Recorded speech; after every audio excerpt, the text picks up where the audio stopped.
Life wasn't a piece of cake for me, never had been.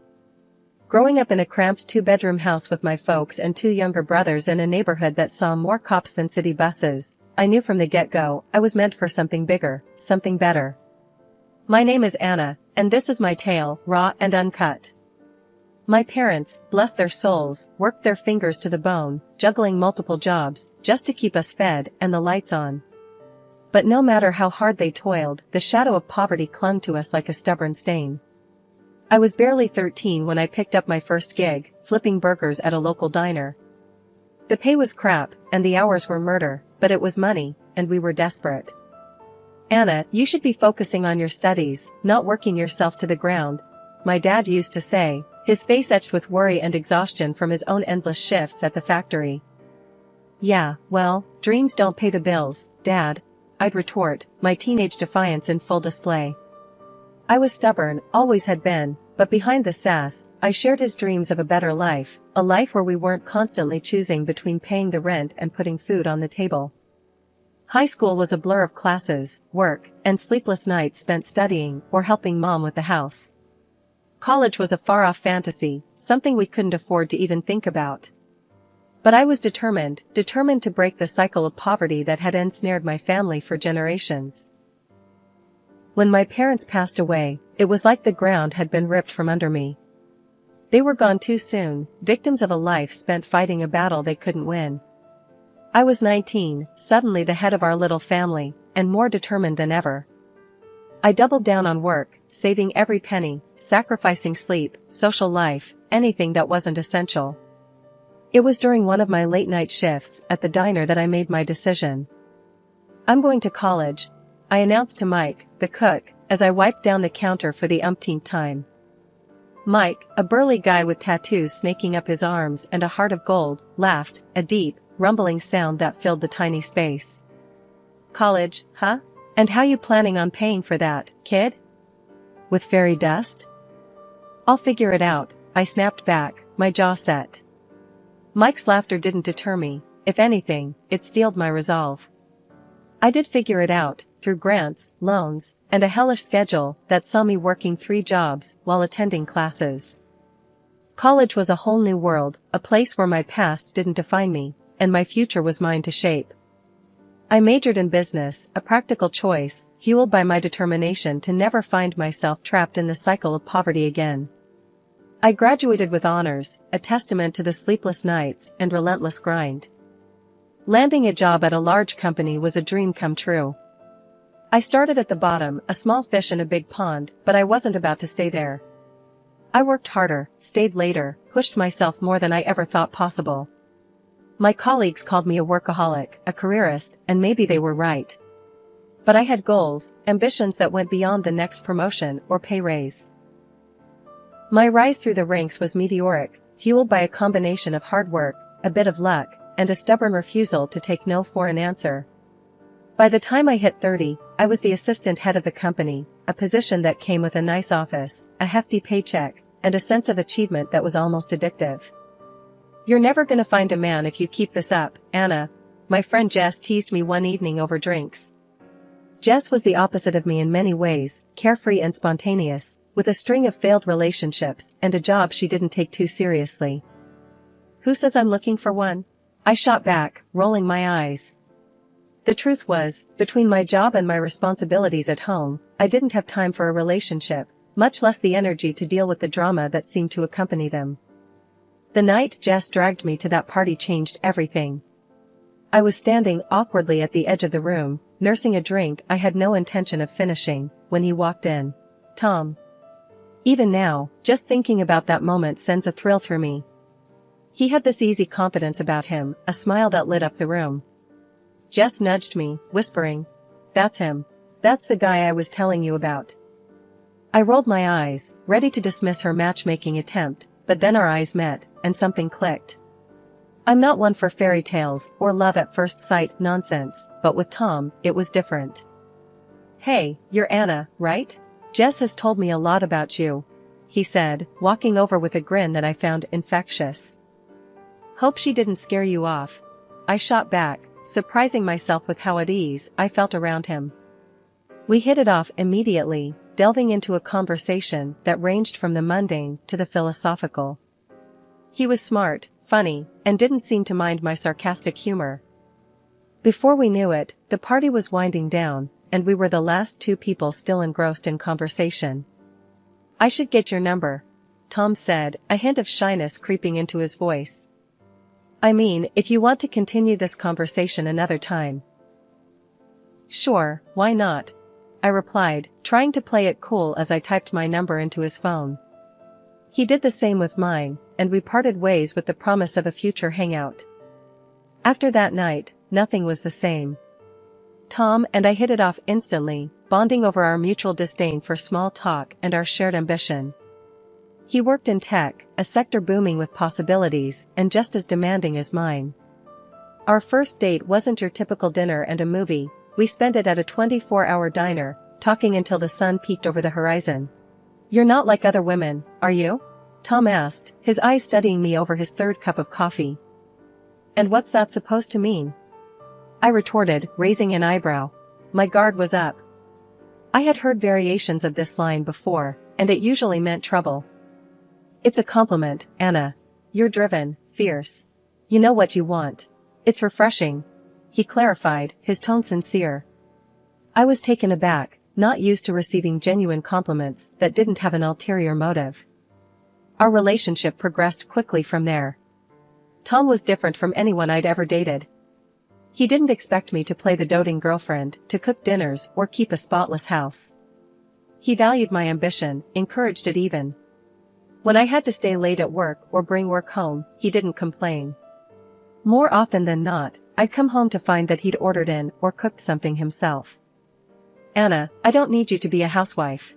I just need you to be you," Tom said one evening, as we sat on the couch, surrounded by takeout boxes. It was the first time someone had said something like that to me, and it struck a chord deep within. My friends noticed the change in me. Jess, always the first to comment on my love life or lack thereof, was the most vocal. "What has Tom done with Anna?" she joked one evening when we met for drinks. "You're glowing, and I haven't seen you touch your phone once." "He's different," I admitted, feeling a smile spread across my face, just thinking about him. When Tom proposed, it was out of the blue, at least for me. We were walking in the park, a rare day off for both of us. I was rambling on about a new project at work, excited about the challenges it presented. Without warning, Tom stopped walking, turning to face me with a seriousness I hadn't seen before. "Anna, I love you. I love your passion, your drive, your relentless pursuit of what sets your soul on fire. I don't want to spend another day without you by my side. Will you marry me?" he asked, pulling out a ring. I was speechless, which for me, was a rarity. "Are you sure? I mean, I'm a handful. I work a lot, I'm not the best at this domestic stuff." "Anna, stop," Tom interrupted, a soft laugh escaping him. "I'm not asking you to be anything other than who you are. That's the woman I fell in love with. That's the woman I want to marry." So, I said yes. It felt right, like everything in my life had been leading me to this moment. Marrying Tom was the easiest decision I ever made, but dealing with his mother, well, that was a whole different ball game. From the get-go, it was clear she had reservations about me. Not the kind you could easily brush off either. These were the deep-seated, "I've got my eye on you" kind. The first time I met her, it was awkward. We were at Tom's family home for dinner. His mom, Mrs. Thompson, was a petite woman with sharp eyes that missed nothing. The house was immaculate, the kind of clean that made you nervous to touch anything. She greeted me with a tight smile, her handshake firm, her eyes scanning me like I was a puzzle she was determined to solve. "Anna, is it? I've heard a lot about you," she said, her voice carrying an edge that was hard to place. "All good, I hope," I replied, trying to keep the mood light. "We'll see," she said, her smile not reaching her eyes. That should have been my first clue. Dinner was an exercise in patience. Mrs. Thompson had prepared a feast, but it felt more like an interrogation than a meal.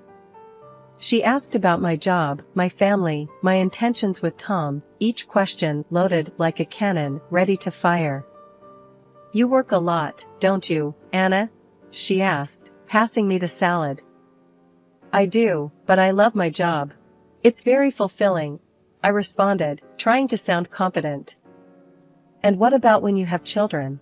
Who will take care of them if you're always working?" she pressed, her gaze fixed on me. Tom jumped in, trying to deflect the tension. "Mom, Anna's career is important to her, just like yours was to you." Mrs. Thompson huffed, clearly not pleased with the comparison. "I was always there for my children. A mother's place is with her family." The dinner dragged on, with Mrs. Thompson making veiled comments about traditional family roles and the importance of a woman being present in the home. It was exhausting, trying to defend my life choices to a woman who had already judged me. After we left, Tom was apologetic. "I'm sorry, Anna. I know she can be a bit much." "A bit?" I laughed, despite the tension. "She makes the Spanish Inquisition look like a casual chat." Tom sighed, running a hand through his hair. "I know she's tough, but she's just protective. She'll come around." But as time went on, it became clear Mrs. Thompson had no intention of coming around. Every visit was a minefield. Comments about my cooking, my career, even the way I dressed. It was like she had a checklist of everything a proper wife should be, and I was failing miserably.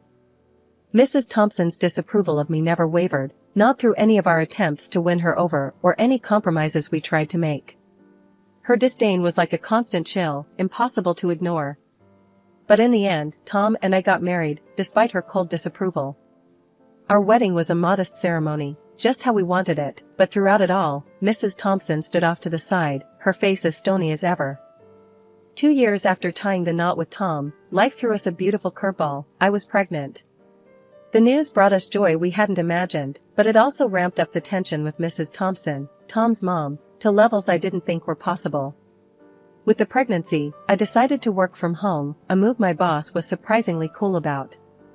This arrangement, however, seemed to put me under a magnifying glass in Mrs. Thompson's eyes, giving her more ammo to criticize my every move. "You're still glued to that computer? Shouldn't you be resting or, I don't know, knitting something for the baby?" Mrs. Thompson's voice was laced with that familiar disapproval as she walked into our living room uninvited, as had become her habit. "I'm perfectly capable of managing my work and taking care of myself, thank you very much," I snapped back, frustration bubbling inside me. The last thing I needed was her archaic views on what a pregnant woman should and shouldn't do. "And Tom? Does he approve of his pregnant wife working like a mule?" she prodded further, ignoring my irritation. "Tom supports me, completely.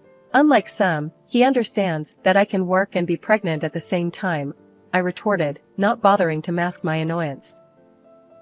Tom, ever the peacemaker, tried to intervene, sensing the growing tension. "Mom, please. Anna's doing great, and we're fine with our arrangement. Let's not turn this into an issue." But Mrs. Thompson was relentless. "I'm just saying, back in my day, we took care of our men and our homes. We didn't hide behind a screen all day." Her words stung, igniting a fury in me that I'd managed to keep at bay. "Well, it's not your day anymore, Mrs. Thompson. Times have changed. Women work, men help at home, and families manage just fine." Tom sighed, stepping between us. "Mom, I've told you before, Anna and I are happy with how we're handling things. Please, just respect our choices." But respect was a tall order for Mrs. Thompson. She viewed my work, especially during pregnancy, as a personal affront, a deviation from the norm she held so dear. Our home became a battleground, with each visit from her a test of my patience and Tom's diplomacy. Life has this funny way of throwing curveballs when you least expect it. Just when Tom and I were getting a handle on the whole pregnancy thing, his world turned upside down. He came home one day, looking like he'd lost a fight with a bear. "I got laid off," he said, the words heavy with worry. "With the baby on the way, I don't know how we're gonna manage." I won't lie, my heart sank. But seeing him so defeated, I knew I had to be the strong one. We'll figure it out, I assured him, wrapping my arms around him. We always do.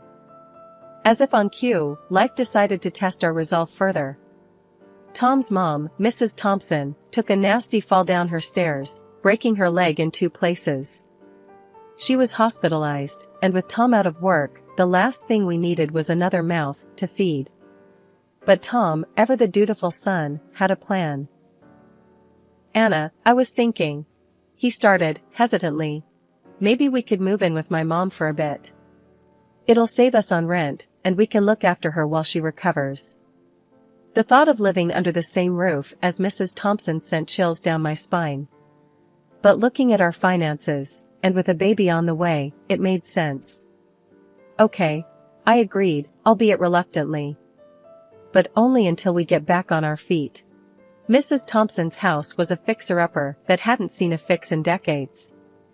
The plan was to stay there, help her out, save some money, and then move into a place of our own, somewhere close to a good school, somewhere we could start fresh. However, plans are one thing, reality another. From the day Mrs. Thompson came home from the hospital, life became a living nightmare. Nothing I did was right. You call this cooking? She'd scoff at every meal. And look at this place, it's a mess. I tried, really tried, to bite my tongue and keep the peace, but it was hard. Especially when Tom landed a new job, which meant he was hardly ever home, leaving me to juggle work, pregnancy, and a cantankerous invalid who thought the sun shone out of her son's behind. Are you even working, or just messing around on that computer all day? Mrs. Thompson would yell from her room whenever she saw me on my laptop. I'm working, Mrs. Thompson. I have a job, remember? I'd respond, my patience wearing thinner by the day. Well, you could fool me. Looks like you're playing games, she'd retort, convinced I was squandering my time. It was endless. If she wasn't complaining about the food, it was about how I arranged the living room or how I didn't pamper her enough. I need tea. And bring something sweet with it. And after, you can give me a massage. My leg's killing me, she'd demand, as if I were her personal servant. Every day, I counted down the minutes until Tom got home, not for the company, but for the brief respite his presence offered from her complaints. But even then, it wasn't enough. Talk to your mother, Tom. Please, I can't take much more of this. I'd plead with him night after night. Tom was in a tough spot, caught between his wife and his mother, but he always tried to mediate. Mom, Anna's doing her best. You've got to ease up on her, he'd say, only to be met with, I'm the one with a broken leg, and she's complaining? She should be taking care of me, not the other way around. It was a cycle of stress and arguments, one that took its toll on all of us. I longed for the day we could move into our own place, to escape the suffocating atmosphere of Mrs. Thompson's house and start our life anew, just the 3 of us. 3 months down the line, and the doc tells us Mrs. Thompson needs to start getting back on her feet, literally. He suggests these special walkers to help her get moving again. But nope, she ain't having any of it. Says it's too soon for her to be walking about, insisting on being waited on hand and foot instead. I'm thinking we should get a nurse, or maybe look into a care home, I suggest to Tom one evening, utterly spent from juggling work, pregnancy, and playing nursemaid. Tom's hesitant, but before we can even float the idea by Mrs. Thompson, she throws a fit. I'm not leaving my home or being looked after by strangers, she screeches when she overhears us. Things only spiral from there. My health starts taking hits left and right, swollen legs, sky-high blood pressure, you name it. One afternoon, I'm trying to work from bed, trying to keep my stress levels in check, when I hear shuffling in the hallway. It's Mrs. Thompson, sneaking about like she's up to no good. Curious, I drag myself up and peek out, just in time to see her in the kitchen, deliberately knocking a jar of jam off the counter. The glass shatters, spreading sticky sweetness all over the floor. Oops, she says, all innocence, before hollering, Dear, come clean this mess, would you? The very next day, she ruins the stew I spent hours making by dumping in an unholy amount of spice. Just adding a bit of flavor, she says, smirking as my mouth feels like it's on fire. But the last straw? She messes with my tea. After dinner, Tom's about to pour himself a cup when she screeches like a banshee. Don't touch that. It turned out, she laced it with laxatives, a nasty lesson for not spending enough time in the kitchen. Tom's livid. This is beyond the pale, Mom. You could have heard Anna and the baby. She just shouted back, telling us to pack up and leave if we're so unhappy. So, that's exactly what we do. We found a small apartment close to where we'd been eyeing a house to buy and move out. A couple of days after leaving Mrs. Thompson's house, Tom and I got the ball rolling on getting our own place. We managed to sort out the paperwork and made the first payment on a house that felt like a dream come true. It was a modest place, but it was ours, a sanctuary from the storms we'd weathered. With me being 9 months pregnant and all, we decided to take it easy on setting up the house. Just being there, in our own space, was enough to make us both grin like fools. Tom was beside me, his hand resting gently on my belly, as we talked about the future, about how different our kids' life would be in this new home. Can you believe it? We're actually here, I said, looking around the empty living room, imagining it filled with laughter and love. I know, babe. It's all starting to feel real, Tom replied, his voice thick with emotion. 2 weeks flew by in a blur of unpacking boxes and late-night cravings until one night, the real adventure began. I felt a sharp pain and knew it was time. Tom, I gasped. It's happening. He was by my side in an instant, panic and excitement warring in his eyes. Okay, let's get you to the hospital. Everything's gonna be all right, he said, more to himself than to me. At the hospital, as I was dealing with contractions, Tom's phone rang. His face went pale when he saw who it was. It's about my mom, he muttered after the call. She's in the hospital again, hip fracture. She's asking for me. For a moment, I saw the conflict in his eyes, torn between his mother and being there for the birth of our child. But then, he made his choice. She'll have to wait, he said firmly, his hand squeezing mine. I'm not leaving you. Not now. That decision, to stand by me and our child in those crucial moments, it meant everything. It wasn't just about being physically present, it was about showing where his priorities lay, about choosing us over the guilt and manipulation that had clouded so much of our lives. In those hours, as we welcomed our little one into the world, everything else fell away. The struggles with Mrs. Thompson, the uncertainties about our future, they all seemed to shrink in the face of this new life we'd brought into the world. Finally back in our new home, me, Tom, and our little bundle felt like we could start fresh, really begin our lives as a family. It was a peace I hadn't felt in months, maybe even years. That peace, though, got tested about a week later. Tom got a call from his mom.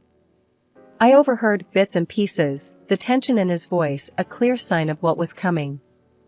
After he hung up, he filled me in. Mom's saying she wants to move in here. Thinks you should take care of her while she recovers, Tom said, a hard edge to his words I rarely heard. My heart sank for a moment, memories of the last few months flashing back. But then, Tom continued. I told her no. I said she needs professional care, not us. She's gotta understand we've got our own family to look after now. I was stunned, honestly. Really? You said that? I asked, half expecting him to say he was just kidding. Yeah, I did. It's about time she realized we can't keep bending over backwards. I'm choosing you and the baby, our little family, he said, determination in his eyes. His mom tried the guilt trip, crying over the phone, trying to get Tom to cave. But he stood his ground, ended the call. It was a moment that marked a turning point for us, a clear stand that our little family was our priority. Life in our new home turned into our haven. Tom, me, and our baby were building something special, untouched by the drama and stress of the past. I got back to work, juggling deadlines and diapers, but it felt manageable, with Tom by my side, supporting me every step of the way. Can you believe we're doing this? Really doing this? I asked Tom one evening, the baby asleep between us on the couch. He smiled, that warm, reassuring smile that had gotten me through the toughest times. Yeah, I can. We made it through the storm. Now, it's just us, building the life we always wanted.